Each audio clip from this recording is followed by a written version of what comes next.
Au nom du Père et du Fils et du Saint-Esprit. Amen. Mon Seigneur et mon Dieu, je crois fermement que tu es ici, que tu me vois, que tu m'entends.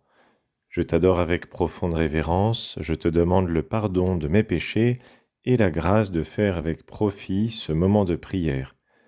Ma Mère Immaculée, Saint Joseph, mon Père et Seigneur, mon ange gardien, intercédez pour moi.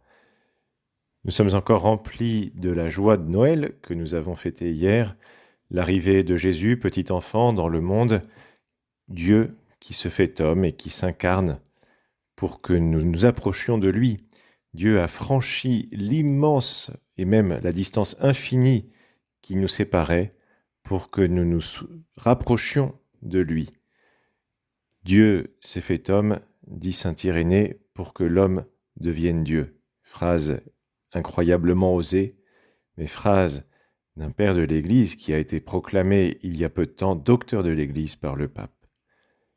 Nous sommes donc tout à la joie de Noël, à la paix de Noël, et ce n'est pas sans une certaine surprise que nous voyons que le premier jour qui suit Noël, nous fêtons Saint Étienne, un martyr.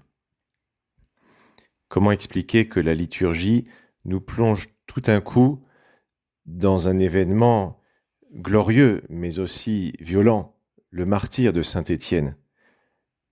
Nous avons contemplé Jésus qui vient tranquillement comme un petit enfant apporter la paix au monde, et tout de suite après, nous sommes replongés dans une réalité beaucoup plus raide, celle de la mort, mais celle aussi de la fidélité. Alors pourquoi la liturgie nous présente-t-elle la figure de Saint Étienne ? Parce que Jésus est venu dans le monde pour que nous le suivions, et Saint Étienne est le premier qui l'a suivi dans la mort, puisqu'il est devenu martyr et qu'il est monté au ciel. Oui, c'est vrai, Jésus se fait petit enfant, il nous donne une grande paix, mais cet appel à le suivre n'est pas sans difficulté. Au contraire, suivre Jésus, ça peut être difficile, c'est en même temps facile. Jésus l'a dit à plusieurs endroits dans l'Évangile et à plusieurs reprises. Celui qui ne prend pas sa croix et ne la porte pas chaque jour n'est pas digne de moi, dit-il. Mais il dit en même temps, mon joug est doux et mon fardeau léger. Oui, c'est vrai, Seigneur, te suivre, ce n'est pas facile, mais en même temps, nous savons que tu nous aides sur ce chemin. Oui, tu nous aides comme tu as aidé Saint Étienne, ton premier martyr. Écoutons un petit peu l'histoire de Saint Étienne, sans doute t'en souviens-tu. Voici ce que raconte Saint Luc dans le livre des Actes des Apôtres. Saint Étienne, un des 7 qui ont été ordonnés diacres pour le service par Saint Pierre, Saint Étienne, donc, est rempli de la grâce et de la puissance de Dieu, dit Saint Luc, et il accomplit parmi le peuple des prodiges et des signes éclatants. Saint Étienne est l'un des premiers chrétiens et l'un des grands évangélisateurs, et donc il suscite sans doute l'étonnement et l'émerveillement de la plupart des gens, mais aussi un petit peu le ressentiment sans doute. En tout cas, c'est ce que Saint Luc laisse entendre quand il nous dit, juste après avoir dit que Saint Étienne accomplissait des prodiges et des signes éclatants, qu'interviennent alors certaines personnes de la synagogue dite des affranchis, ainsi que des Cyrénéens et des Alexandrins, et aussi des gens originaires de Cilicie et la province d'Asie. C'est-à-dire, pourrait-on penser, des Juifs qui ne sont pas forcément originaires de Jérusalem et qui y sont retournés. Les affranchis, la plupart du temps, on considère, en tout cas avec Saint Jean Chrysostome, que ce sont des Juifs déportés, qui ont été réduits en esclavage, mais qui ont été libérés, qui ont donc été affranchis, et qui sont rentrés à Jérusalem et qui se regroupent dans cette synagogue dite des affranchis. Les Cyrénéens viennent de Tunisie et les Alexandrins de la ville d'Alexandrie, où il y avait une forte communauté juive. Alors voilà des personnes qui entendent Saint Étienne proclamer le Christ, qui ne sont pas d'accord avec lui, mais qui, dit Saint Luc, ne peuvent pas résister à la sagesse et à l'esprit qui le faisait parler. Et là, nous voyons déjà que Saint Étienne est complètement assisté par l'Esprit Saint, et Jésus l'avait prédit. Ce n'est pas vous qui parlerez à cette heure-là. Quand on vous livrera ne vous inquiétez pas de savoir ce que vous direz, ni comment vous le direz. Ce que vous aurez à dire vous sera donné à cette heure-là. Car ce n'est pas vous qui parlerez, c'est l'Esprit de votre Père qui parlera en vous. Oui, le Seigneur nous l'a prédit. Si nous sommes des apôtres, les contradictions viendront, mais en même temps, nous n'avons pas à trop nous inquiéter, parce que l'Esprit Saint nous assistera. Si nous avons la volonté d'être fidèles à Dieu, eh bien, rien de grave ne pourra nous arriver. Rien de grave au point de vue surnaturel. Saint Étienne, il est arrivé quelque chose de grave, puisqu'il a été condamné à mort et exécuté. Mais l'essentiel, il l'a conservé, c'est-à-dire l'amour de Dieu, la foi en Dieu. Donc Saint Étienne résiste avec sagesse à ses opposants. C'est impressionnant de le voir discuter et convaincre sans doute beaucoup de gens que Jésus est vraiment le Messie. Et ceux qui écoutaient ce discours avaient le cœur exaspéré et grinçaient des dents contre Étienne. C'est Saint Luc qui le dit encore une fois. Mais lui, rempli de l'Esprit Saint, fixait le ciel du regard. Il vit la gloire de Dieu et Jésus debout à la droite de Dieu. Et c'est vrai, le Seigneur, quand on parle de lui, est là et presque nous pouvons voir le ciel. Ça, c'est un don qui a été fait à Saint Étienne, c'est pas forcément notre cas, mais en tout cas, Jésus est là, il nous suit, il nous assiste quand nous sommes ses apôtres. Et Seigneur, nous te le demandons, aide-nous à être tes apôtres tout le temps, pas forcément à quelques moments, mais tout le temps, avoir tout le temps cette préoccupation de répandre l'Évangile, parce que c'est quelque chose qui a rempli notre cœur, et nous ne pouvons pas le garder pour nous.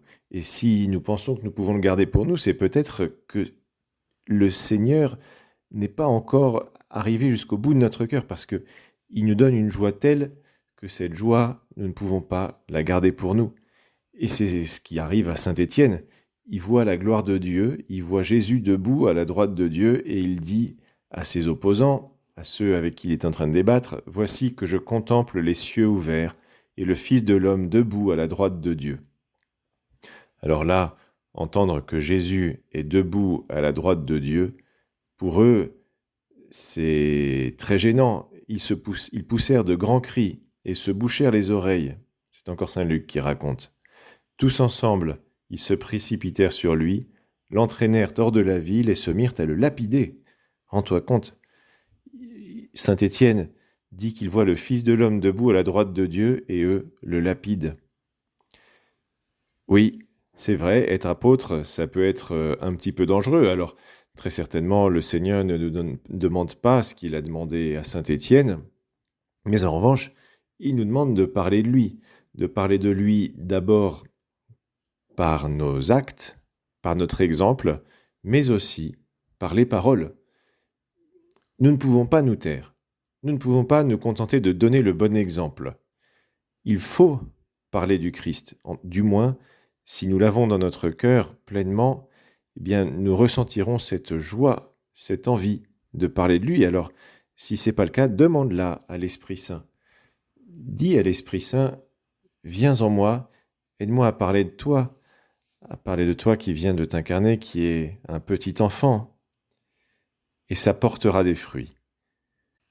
Car oui, l'apostolat porte des fruits, alors pas forcément ceux que nous attendons. Regardons Saint Étienne, il proclame le Christ, et qu'est-ce qui se passe ?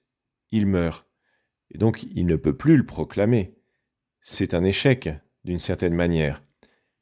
Et pourtant, ce n'est pas un échec, parce que Saint Étienne meurt en disant « Seigneur Jésus, reçois mon esprit ». Il meurt comme Jésus lui-même est mort, lui qui a dit à Dieu son Père « Père, entre tes mains, je remets mon esprit ». Saint Étienne dit « Seigneur Jésus, reçois mon esprit ». Puis, se mettant à genoux, il s'écria d'une voix forte « Seigneur, ne leur compte pas ce péché ». Et après cette parole, il s'endormit dans la mort, tout comme Jésus a dit « Père, pardonne-leur, car ils ne savent pas ce qu'ils font ». Voilà Saint Étienne qui a imité le Christ jusque dans sa mort, et s'il a été capable d'imiter le Christ jusque dans sa mort, c'est parce qu'il l'avait imité dans sa vie, à partir de son baptême, de sa conversion, et même sans doute un peu avant, il a imité le Christ. Et cette vie d'imitation du Christ, ce témoignage, n'est pas sans fruit, on le disait à l'instant, Saint Luc le dit, les témoins avaient déposé leurs vêtements, les témoins de la lapidation, avaient déposé leurs vêtements aux pieds d'un jeune homme appelé Saul. Voilà Saul, le futur saint Paul, qui approuve ce meurtre, il le dira plus tard, qui approuve cette lapidation et qui sans doute, en partie grâce au sacrifice de saint Étienne, qui s'est uni à la passion du Seigneur, puisque toutes les grâces viennent de la passion du Seigneur, eh bien Saul devient saint Paul, là où saint Étienne aurait pu perdre espoir en se disant « je ne vais plus pouvoir proclamer le Christ », Dieu suscite saint Paul pour prendre sa suite et proclamer l'Évangile. Confions donc notre travail, si l'on peut dire, notre charge d'apôtre à la Sainte Vierge.